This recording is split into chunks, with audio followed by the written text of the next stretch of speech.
इस लेक्चर में हम ट्राइओल या ऐसे अल्कोहल का अध्ययन करेंगे जिसमें कार्बन श्रृंखला पर 3 OH समूह उपस्थित हो। अब तक हमने अपने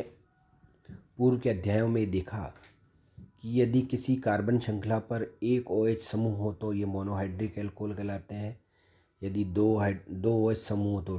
डाईहाइड्रिक है या जिसे हम डाईओल भी कहते हैं, और यदि 3 हो तो हम इन्हें ट्राइओल कहते हैं, और अधिक OH समूह होने पर हमें पॉलीहाइड्रिक अल्कोहल भी कहलाते हैं। इस उदाहरण में हम देखते हैं कि इसमें 3 कार्बन श्रृंखला का एक यौगिक है और प्रत्येक कार्बन पर OH समूह जुड़ा हुआ है। इस प्रकार का अल्कोहल ग्लिसरॉल कहलाता है, या यदि इसको IUPAC नाम दें तो यह एक 3 कार्बन की चेन प्रोपेन है जिसमें OH समूह अलग अलग कार्बन पर जुड़े हैं, अतः इसका नाम प्रोपेन 1,2,3 ट्राइओल है।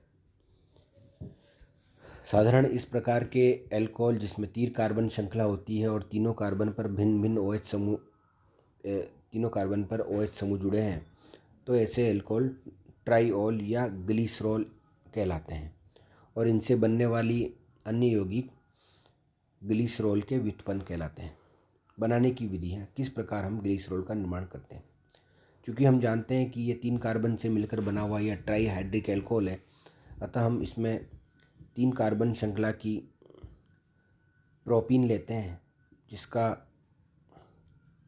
500 डिग्री सेंटीग्रेड पर क्लोरीन से अभिक्रिया कराते हैं,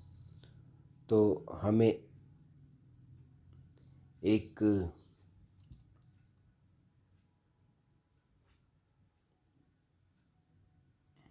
क्लोरीन परमाणु हाइड्रोजन का प्रतिस्थापन करके एक यौगिक बनाता है।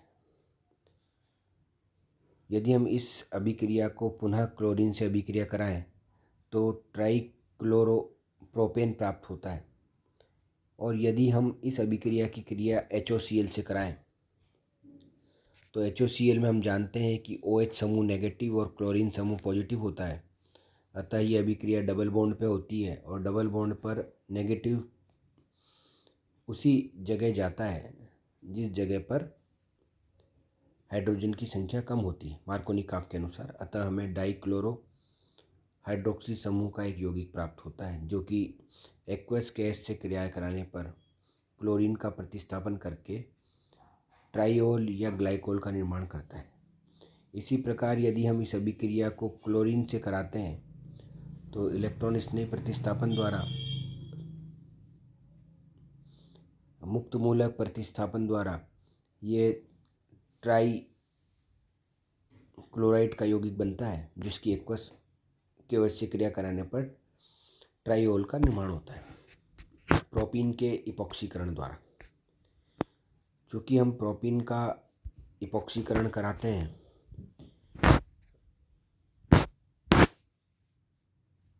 सिल्वर धातु की उपस्थिति में, तो एक चक्रीय यौगिक बनता है जिसकी क्लोरीन से अगर यदि अभिक्रिया कराएं तो मुक्त मूलक अभिक्रिया द्वारा मैथिल समूह पर अभिक्रिया होती है और ये बनता है एल्किल हैलाइड, और इस एल्किल हैलाइड का जल अपघटन कराने पर OH जो समूह जुड़ते हैं जो कि चक्रीय यौगिकों के विदलन से बनते हैं और जो कि क्लोरीन हटाने के लिए वही एक्वस के से क्रिया कराते हैं, तो क्लोरीन के स्थान पर OH प्रतिस्थापन हो जाता है। ग्लाइकोल के भौतिक गुण, यह भी डाईओल की तरह रंगीन गाढ़े द्रव के रूप में पाए जाते हैं। हाइड्रोजन बंधों के कारण ग्लाइकोल के अणुओं में संगुणन हो जाता है, इस कारण इसकी सांद्रता भी अधिक होती है। हाइड्रोजन बंध के निर्माण के कारण ये जल व अल्कोहल में विलय हो जाते हैं। ग्लाइकोल के रासायनिक गुण, जैसा कि हमने मोनोहाइड्रिक में देखा कि इसमें OH बंध के विदलन द्वारा H+ आयन बनते हैं, परंतु यह H+ आयन देने के पश्चात भी अम्लीय गुण जैसे नीले लिटमस को लाल करना या सोडियम बाइकार्बोनेट के साथ क्रिया कराने पर बुदबुदाहट के साथ गैस नहीं देते हैं, परंतु यह सक्रिय धातु के साथ क्रिया करके H+ आयन मुक्त करते हैं।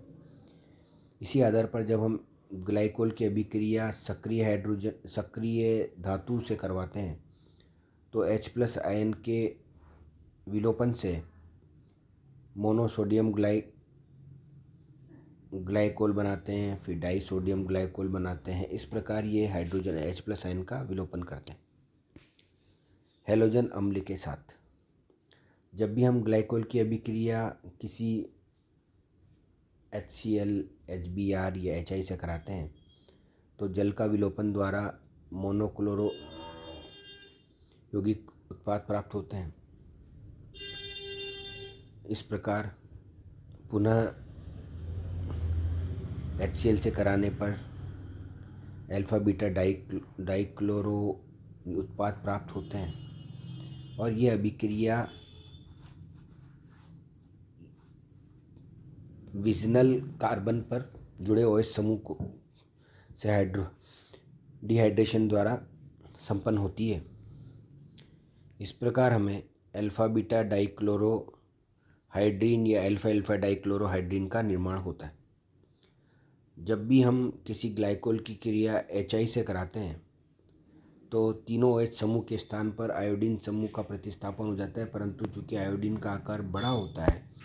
अतः आयोडीन गैस के रूप में विलुप्त हो जाती है और हमें एक डबल बॉन्ड वाला यौगिक प्राप्त होता है, जिसकी पुनः HI से अभिक्रिया कराने पर पुनः आयोडीन का निर्माण होता है और आयोडीन गैस मुक्त होकर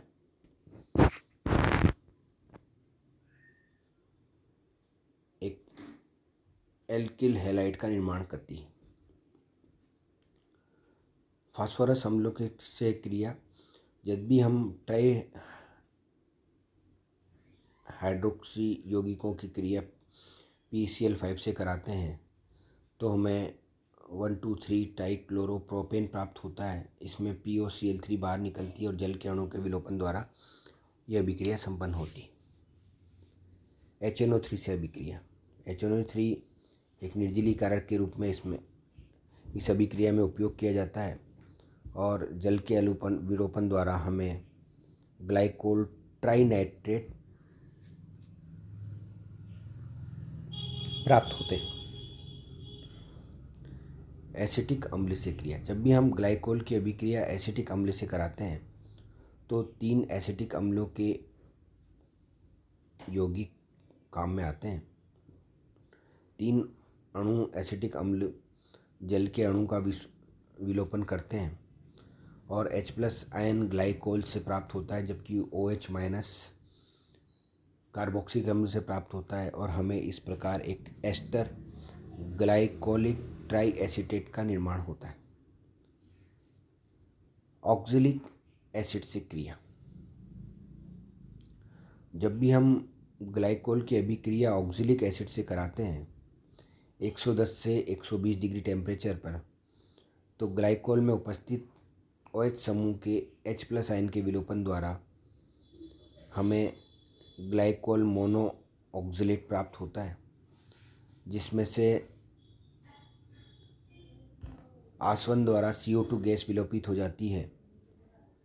और हमें एक कार्बोक्सिलिक अम्ल प्राप्त होता है, जो कि जल के यौगिक से क्रिया करके फॉर्मिक एसिड बनाता है और हमें पुनः ग्लाइकोल प्राप्त होते हैं। यदि हम यह अभिक्रिया 260 डिग्री टेम्परेचर पर कराएं तो कार्बोक्सिलिक अम्ल ग्लाइकोल ग्लाइकोल के 2 OH समूह से क्रिया करते हैं और हमें ग्लाइकोल डाइऑक्जेलेट प्राप्त होते हैं,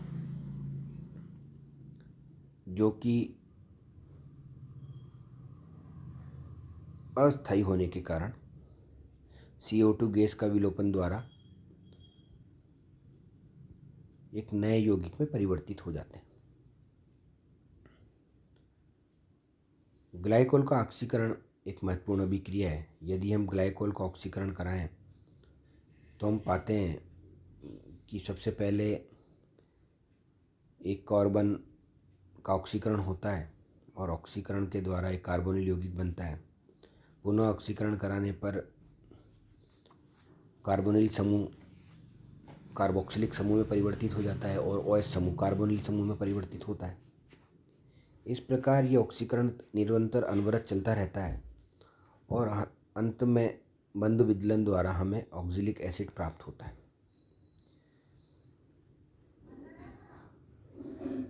यदि हम ग्लाइकोल का ऑक्सीकरण कराएं तो दो प्रकार की अभिक्रियाएं हम देखते हैं। पहली प्रकार की अभिक्रियाएं जिसमें एक कार्बोनिल समूह कार्बोक्सिलिक समूह में परिवर्तित हो जाता है और फिर कार्बोक्सिलिक समूह में से कार्बन का विदलन होकर ऑक्जेलिक अम्ल बनता है। जबकि दूसरी प्रकार की अभिक्रिया में हम देखते हैं कि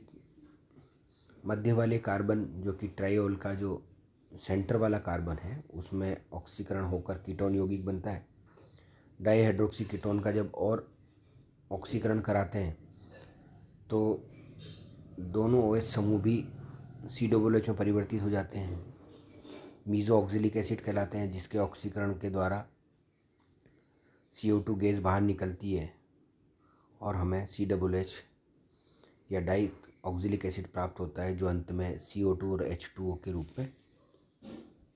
आगे ऑक्सीकरण बनाता है। इस अभिक्रिया में तनु नाइट्रिक अम्ल की उपस्थिति में ऑक्सीकरण कराने पर ग्लिसरिक अम्ल और टाइटैनिक एसिड बनता है, जबकि KMnO4 की उपस्थिति में ऑक्सीकरण कराने पर ऑक्जेलिक एसिड प्राप्त होता है। और जबकि फोंटेन अभिकर्मक या FeSO4 और H2O2 हाइड्रोजन परऑक्साइड की उपस्थिति में ऑक्सीकरण कराने पर ग्लिसरैल्डिहाइड और डाईहाइड्रोक्सी एसीटोन बनाते हैं, जो परस्पर अभिक्रिया करके फ्रक्टोज में परिवर्तित हो जाते हैं। यह अभिक्रिया महत्वपूर्ण अभिक्रिया है। निर्जलीकरण,